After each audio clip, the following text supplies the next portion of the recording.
Book 1, Chapter 4. In the course of the next day, the first of the usual betrothal visits were exchanged. The New York ritual was precise and inflexible in such matters, and in conformity with it, Newland Archer first went with his mother and sister to call on Mrs. Welland, and after which he and Mrs. Welland and May drove out to old Mrs. Manson Mingott's to receive that venerable ancestress's blessing. A visit to Mrs. Manson Mingott was always an amusing episode to the young man. The house in itself was already an historic document, though not, of course, as venerable as certain other old family houses in University Place and Lower Fifth Avenue. Those were of the purest 1830, with a grim harmony of cabbage rose garland carpets, rosewood consoles, round arched fireplaces with black marble mantels, and immense glazed bookcases of mahogany, whereas old Mrs. Mingott, who had built her house later, had bodily cast out the massive furniture of her prime and mingled with the Mingott heirlooms the frivolous upholstery of the Second Empire. It was her habit to sit in a window of her sitting room on the ground floor, as if watching calmly for life and fashion to flow northward to her solitary doors. She seemed in no hurry to have them come, for her patience was equaled by her confidence. She was sure that presently the hoardings, the quarries, the one-story saloons, the wooden greenhouses in ragged gardens, and the rocks from which goats surveyed the scene, would vanish before the advance of residences as stately as her own. Perhaps, for she was an impartial woman, even statelier, and that the cobblestones over which the old clattering omnibuses bumped would be replaced by smooth asphalt, such as people reported having seen in Paris.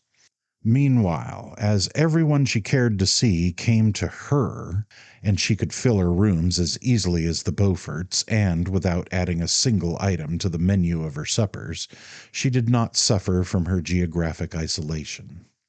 The immense accretion of flesh which had descended on her in middle life like a flood of lava on a doomed city had changed her from a plump, active little woman with a neatly turned foot and ankle into something as vast and august as a natural phenomenon. She had accepted this submergence as philosophically as all her other trials, and now, in extreme old age, was rewarded by presenting to her mirror an almost unwrinkled expanse of firm pink and white flesh, in the center of which the traces of a small face survived, as if awaiting excavation. A flight of smooth double chins led down to the dizzy depths of a still snowy bosom, veiled in snowy muslins that were held in place by a miniature portrait of the late Mr. Mingott, and around and below, wave after wave of black silk surged away over the edges of a capacious armchair, with two tiny white hands poised like gulls on the surface of the billows. The burden of Mrs. Manson Mingott's flesh had long since made it impossible for her to go up and down stairs, and with characteristic independence she had made her reception rooms upstairs and established herself, in flagrant violation of all the New York proprieties, on the ground floor of her house, so that, as you sat in her sitting-room window with her, you caught, through a door that was always open and a looped-back yellow damask portière, the unexpected vista of a bedroom with a huge low bed upholstered like a sofa, and a toilette table with frivolous lace flounces and a gilt-framed mirror. Her visitors were startled and fascinated by the foreignness of this arrangement, which recalled scenes in French fiction, and architectural incentives to immorality such as the simple American had never dreamed of. That was how women with lovers lived in the wicked old societies, in apartments with all the rooms on one floor, and all the indecent propinquities that their novels described. It amused Newland Archer, who had secretly situated the love scenes of Monsieur de Camors in Miss Mingott's bedroom, to picture her blameless life led in the stage setting of adultery, But he said to himself, with considerable admiration, that if a lover had been what she wanted, the intrepid woman would have had him too. To the general relief, the Countess Olenska was not present in her grandmother's drawing room during the visit of the betrothed couple. Mrs. Mingott said she had gone out, which, on a day of such glaring sunlight and at the shopping hour, seemed in itself an indelicate thing for a compromised woman to do. But at any rate it spared them the embarrassment of her presence, and the faint shadow that her unhappy past might seem to shed on their radiant future. The visit went off successfully, as was to have been expected. Old Mrs. Mingott was delighted with the engagement, which, being long foreseen by watchful relatives, had been carefully passed upon in family council, and the engagement ring, a large, thick sapphire set in invisible claws, met with her unqualified admiration. "It's the new setting. Of course it shows the stone beautifully, but it looks a bit bare to old-fashioned eyes," Mrs. Welland had explained, with a conciliatory side-glance at her future son-in-law. "Old-fashioned eyes? I hope you don't mean mine, my dear. I like all the novelties," said the ancestress, lifting the stone to her small bright orbs, which no glasses had ever disfigured. "Very handsome," she added, returning the jewel. "Very liberal. In my time a cameo set in pearls was thought sufficient, but it's the hand that sets off the ring, isn't it, my dear Mr. Archer?" And she waved one of her tiny hands, with small pointed nails and rolls of aged fat encircling the wrist like ivory bracelets. "Mine was modelled in Rome by the great Ferrigiani. You should have May's done. No doubt he'll have it done, my child. Her hand is large. It's these modern sports that spread the joints, but the skin is white. And when's the wedding to be?" she broke off, fixing her eyes on Archer's face. "Oh," Mrs. Welland murmured, while the young man, smiling at his betrothed, replied, "As soon as ever it can, if only you'll back me up, Mrs. Mingott." "We must give them the time to get to know each other a little better, mamma," Mrs. Welland interposed, with the proper affectation of reluctance, to which the ancestress rejoined, "Know each other? Fiddlesticks! Everybody in New York has always known everybody. Let the young man have his way, my dear. Don't wait till the bubble's off the wine. Marry them before Lent. I may catch pneumonia any winter now, and I want to give the wedding breakfast." These successive statements were received with the proper expressions of amusement, incredulity, and gratitude, and the visit was breaking up in a vein of mild pleasantry when the door opened to admit the Countess Olenska, who entered in bonnet and mantle, followed by the unexpected figure of Julius Beaufort. There was a cousinly murmur of pleasure between the ladies, and Mrs. Mingott held out Ferrigiani's model to the banker. "Ha, Beaufort, this is a rare favor." She had an odd foreign way of addressing men by their surnames. "Thanks. I wish it might happen oftener," said the visitor in his easy, arrogant way. "I'm generally so tied down. But I met the Countess Ellen in Madison Square, and she was good enough to let me walk home with her." "Ah, I hope the house will be gayer now that Ellen's here," cried Mrs. Mingott with a glorious effrontery. Sit down, Beaufort. Push up the yellow armchair. Now I've got you, I want a good gossip. I hear your ball was magnificent, and I understand you invited Mrs. Lemuel Struthers. Well, I've a curiosity to see the woman myself." She had forgotten her relatives, who were drifting out into the hall under Ellen Olenska's guidance. Old Mrs. Mingott had always professed a great admiration for Julius Beaufort, and there was a kind of kinship in their cool, domineering way and their shortcuts through the conventions. Now she was eagerly curious to know what had decided the Beauforts to invite, for the first time, Mrs. Lemuel Struthers, the widow of Struthers's shoe polish, who had returned the previous year from a long initiatory sojourn in Europe to lay siege to the tight little citadel of New York. "Of course, if you and Regina invite her, the thing is settled. Well, we need new blood and new money, and I hear she's still very good looking," the carnivorous old lady declared. In the hall, while Mrs. Welland and May drew on their furs, Archer saw that the Countess Olenska was looking at him with a faintly questioning smile. "Of course you know already about May and me," he said, answering her look with a shy laugh. "She scolded me for not giving you the news last night at the opera. I had her orders to tell you that we were engaged, but I couldn't in that crowd." The smile passed from Countess Olenska's eyes to her lips. She looked younger, more like the bold, brown Ellen Mingott of his boyhood. "Of course I know, yes, and I'm so glad. But one doesn't tell such things first in a crowd." The ladies were on the threshold, and she held out her hand. "Good-bye. Come and see me some day," she said, still looking at Archer. In the carriage, on the way down Fifth Avenue, they talked pointedly of Mrs. Mingott, of her age, her spirit, and all her wonderful attributes. No one alluded to Ellen Olenska, but Archer knew that Mrs. Welland was thinking, "It's a mistake for Ellen to be seen, the very day after her arrival, parading up Fifth Avenue at the crowded hour with Julius Beaufort." And the young man himself mentally added, "And she ought to know that a man who's just engaged doesn't spend his time calling on married women. But I dare say in the set she's lived in they do. They never do anything else."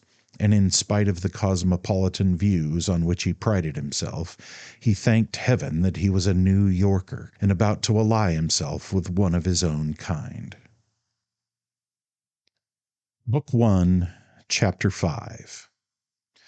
The next evening old Mr. Sillerton Jackson came to dine with the Archers. Mrs. Archer was a shy woman and shrank from society, but she liked to be well informed as to its doings.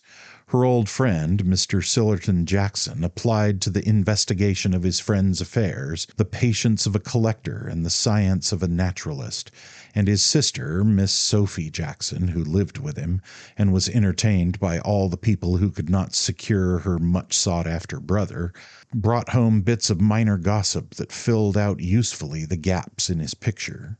Therefore, whenever anything happened that Mrs. Archer wanted to know about, she asked Mr. Jackson to dine, and as she honored few people with her invitations, and as she and her daughter Janie were an excellent audience, Mr. Jackson usually came himself instead of sending his sister.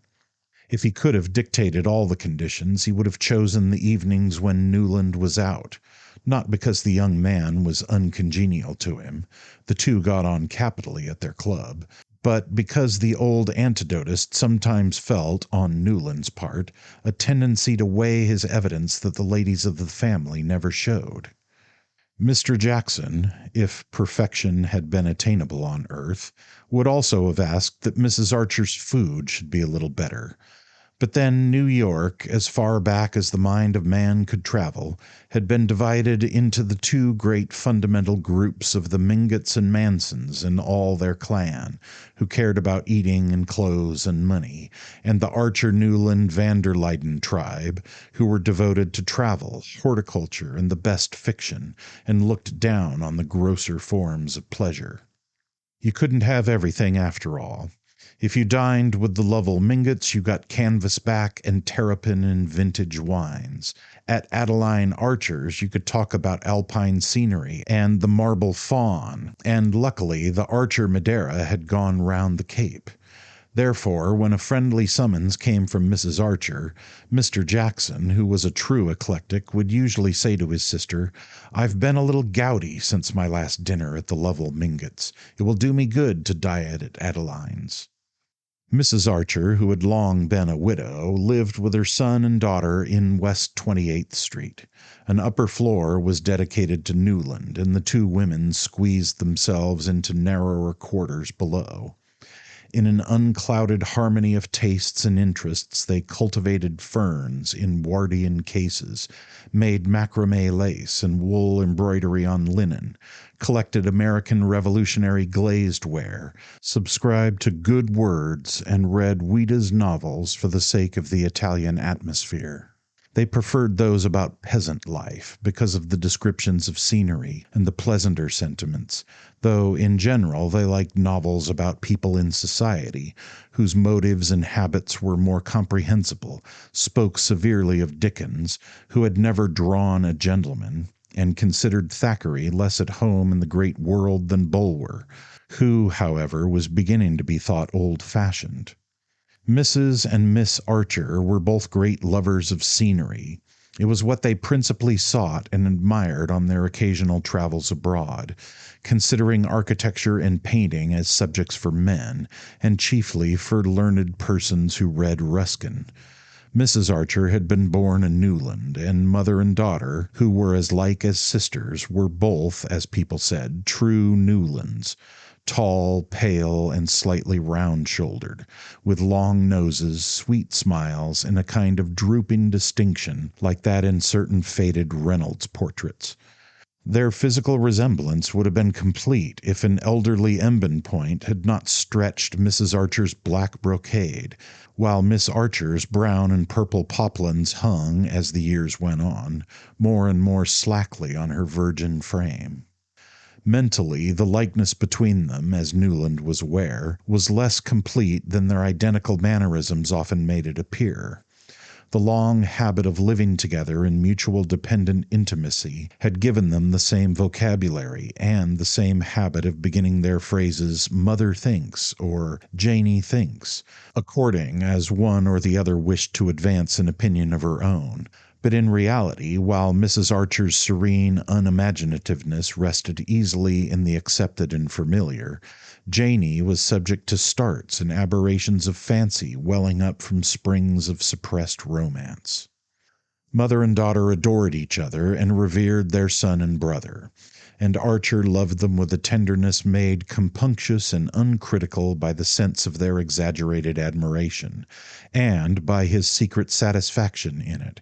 After all, he thought it a good thing for a man to have his authority respected in his own house, even if his sense of humor sometimes made him question the force of his mandate. On this occasion the young man was very sure that Mr. Jackson would rather have had him dine out, but he had his own reasons for not doing so. Of course, old Jackson wanted to talk about Ellen Olenska, and of course Mrs. Archer and Janie wanted to hear what he had to tell. All three would be slightly embarrassed by Newland's presence, now that his prospective relation to the Mingott clan had been made known, and the young man waited with an amused curiosity to see how they would turn the difficulty. They began obliquely by talking about Mrs. Lemuel Struthers. "It's a pity the Beauforts asked her," Mrs. Archer said gently. "But then Regina always does what he tells her, and Beaufort—" "Certain nuances escape Beaufort," said Mr. Jackson, cautiously inspecting the broiled shad, and wondering for the 1,000th time why Mrs. Archer's cook always burnt the roe to a cinder. Newland, who had long shared his wonder, could always detect it in the older man's expression of melancholy disapproval. "Oh, necessarily, Beaufort is a vulgar man," said Mrs. Archer. "My grandfather Newland always used to say to my mother, 'Whatever you do, don't let that fellow Beaufort be introduced to the girls.' But at least he's had the advantage of associating with gentlemen. In England, too, they say. It's all very mysterious." She glanced at Janie and paused. She and Janie knew every fold of the Beaufort mystery, but in public Mrs. Archer continued to assume that the subject was not one for the unmarried. "But this Mrs. Struthers," Mrs. Archer continued, "what did you say she was, Sillerton?" "Out of a mine, or rather out of the saloon at the head of the pit. Then with living waxworks touring New England.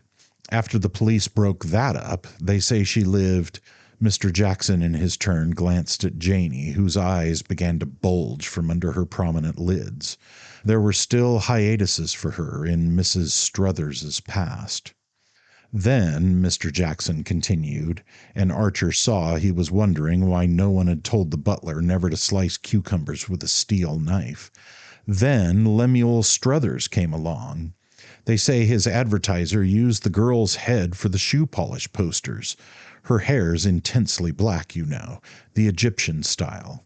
Anyhow, he eventually married her. There were volumes of innuendo in the way the eventually was spaced, and each syllable given its due stress. "Oh, well, at the pass we've come to nowadays, it doesn't matter," said Mrs. Archer indifferently. The ladies were not really interested in Mrs. Struthers just then. The subject of Ellen Olenska was too fresh and too absorbing to them. Indeed, Mrs. Struthers's name had been introduced by Mrs. Archer only that she might presently be able to say, "And Newland's new cousin, Countess Olenska, was she at the ball too?" There was a faint touch of sarcasm in the reference to her son, and Archer knew it and had expected it. Even Mrs. Archer, who was seldom unduly pleased with human events, had been altogether glad of her son's engagement, especially after that silly business with Mrs. Rushworth, as she had remarked to Janey, alluding to what had once seemed to Newland a tragedy of which his soul would always bear the scar. There was no better match in New York than May Welland. Look at the question from whatever point you choose. Of course, such a marriage was only what Newland was entitled to, but young men are so foolish and incalculable, and some women so ensnaring and unscrupulous, that it was nothing short of a miracle to see one's only son safe past the Siren Isle and in the haven of a blameless domesticity. All this Mrs. Archer felt, and her son knew she felt. But he knew also that she had been perturbed by the premature announcement of his engagement, or rather by its cause, and that it was for that reason, because on the whole he was a tender and indulgent master, that he had stayed at home that evening. It's not that I don't approve of the Mingotts' esprit de corps, but why Newland's engagement should be mixed up with that Olenska woman's comings and goings, I don't see, Mrs. Archer grumbled to Janey, the only witness of her slight lapses from perfect sweetness. She had behaved beautifully, and in beautiful behavior she was unsurpassed during the call on Mrs. Welland. But Newland knew, and his betrothed doubtless guessed, that all through the visit she and Janey were nervously on the watch for Madame Olenska's possible intrusion, and when they left the house together she had permitted herself to say to her son, "I'm thankful that Augusta Welland received us alone." These indications of inward disturbance moved Archer the more that he, too, felt that the Mingotts had gone a little too far. But as it was against all the rules of their code that the mother and son should ever allude to what was uppermost in their thoughts, he simply replied, "Oh, well, there's always a phase of family parties to be gone through when one gets engaged, and the sooner it's over the better." At which his mother merely pursed her lips under the lace veil that hung down from her gray velvet bonnet trimmed with frosted grapes. Her revenge, he felt her lawful revenge, would be to draw Mr. Jackson that evening on the Countess Olenska. And having publicly done his duty as a future member of the Mingott clan, the young man had no objection to hearing the lady discussed in private, except that the subject was already beginning to bore him. Mr. Jackson had helped himself to a slice of the tepid fillet which the mournful butler had handed him, with a look as skeptical as his own, and had rejected the mushroom sauce after a scarcely perceptible sniff. He looked baffled and hungry, and Archer reflected that he would probably finish his meal on Ellen Olenska. Mr. Jackson leaned back in his chair and glanced up at the candle-lit Archers, Newlands, and Vanderlydens hanging in dark frames on the dark walls. "Ah, how your grandfather Archer loved a good dinner, my dear Newland," he said, his eyes on the portrait of a plump, full-chested young man in a stock and blue coat, with a view of a white-columned country house behind him. "Well, well, well, I wonder what he would have said to all these foreign marriages." Mrs. Archer ignored the allusion to the ancestral cuisine, and Mr. Jackson continued with deliberation. No, she was not at the ball. "Ah," Mrs. Archer murmured, in a tone that implied she had that decency. "Perhaps the Beauforts don't know her," Janey suggested, with her artless malice. Mr. Jackson gave a faint sip, as if he had been tasting invisible Madeira. Mrs. Beaufort may not, but Beaufort certainly does, for she was seen walking up Fifth Avenue this afternoon with him by the whole of New York. Mercy, moaned Mrs. Archer, evidently perceiving the uselessness of trying to ascribe the actions of foreigners to a sense of delicacy. I wonder if she wears a round hat or a bonnet in the afternoon, Janey speculated. At the opera, I know she had on dark blue velvet, perfectly plain and flat, like a nightgown. Janey, said her mother, and Miss Archer blushed and tried to look audacious. It was, at any rate, in better taste not to go to the ball, Mrs. Archer continued.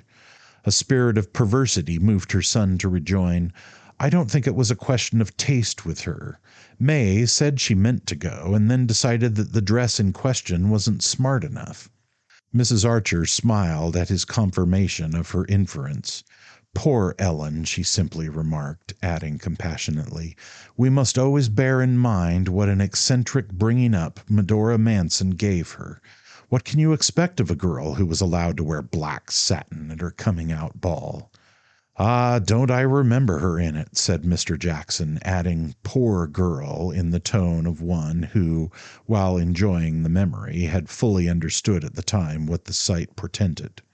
It's odd, Janey remarked, that she should have kept such an ugly name as Ellen. I should have changed it to Elaine.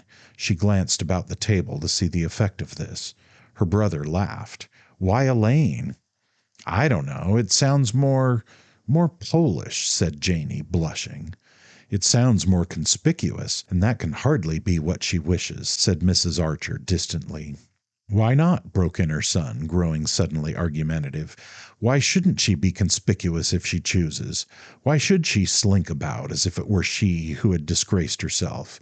She's poor Ellen, certainly, because she had the bad luck to make a wretched marriage, but I don't see that that's a reason for hiding her head as if she were the culprit. That, I suppose, said Mr. Jackson speculatively, is the line the Mingotts mean to take. The young man reddened. I didn't have to wait for their cue, if that's what you mean, sir. Madame Olenska has had an unhappy life. That doesn't make her an outcast. There are rumors, began Mr. Jackson, glancing at Janey.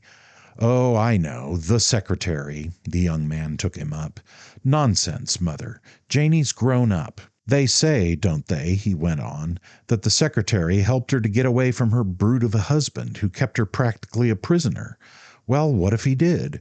I hope there isn't a man among us who wouldn't have done the same in such a case. Mr. Jackson glanced over his shoulder to say to the sad butler, Perhaps that's sauce, just a little after all. Then, having helped himself, he remarked, I'm told she's looking for a house. She means to live here. I hear she means to get a divorce, said Janey boldly. I hope she will, Archer exclaimed. The word had fallen like a bombshell in the pure and tranquil atmosphere of the Archer dining room. Mrs. Archer raised her delicate eyebrows in the particular curve that signified the butler, and the young man, himself mindful of the bad taste of discussing such intimate matters in public, hastily branched off into an account of his visit to old Mrs. Mingott. After dinner, according to immemorial custom, Mrs. Archer and Janey trailed their long silk draperies up to the drawing-room, where, while the gentlemen smoked below stairs, they sat beside a carcel lamp with an engraved globe, facing each other across a rosewood work-table with a green silk bag under it, and stitched at the two ends of a tapestry band of field flowers destined to adorn an occasional chair in the drawing-room of young Mrs. Newland Archer. While this rite was in progress in the drawing-room, Archer settled Mr. Jackson in an armchair near the fire in the Gothic library and handed him a cigar. Mr. Jackson sank into the armchair with satisfaction, lit his cigar with perfect confidence (it was Newland who bought them), and stretching his thin old ankles to the coals, said, "You say the secretary merely helped her to get away, my dear fellow?" Well, he was still helping her a year later then, for somebody met 'em living at Lausanne together. Newland reddened. Living together? Well, why not? Who had the right to make her life over if she hadn't? I'm sick of the hypocrisy that would bury alive a woman of her age if her husband prefers to live with harlots. He stopped and turned away angrily to light his cigar. "Women ought to be free as we are," he declared, making a discovery of which he was too irritated to measure the terrific consequences. Mr. Sillerton Jackson stretched his ankles nearer the coals and emitted a sardonic whistle. "Well," he said after a pause, "apparently Count Olenski takes your view, for I never heard of his having lifted a finger to get his wife back."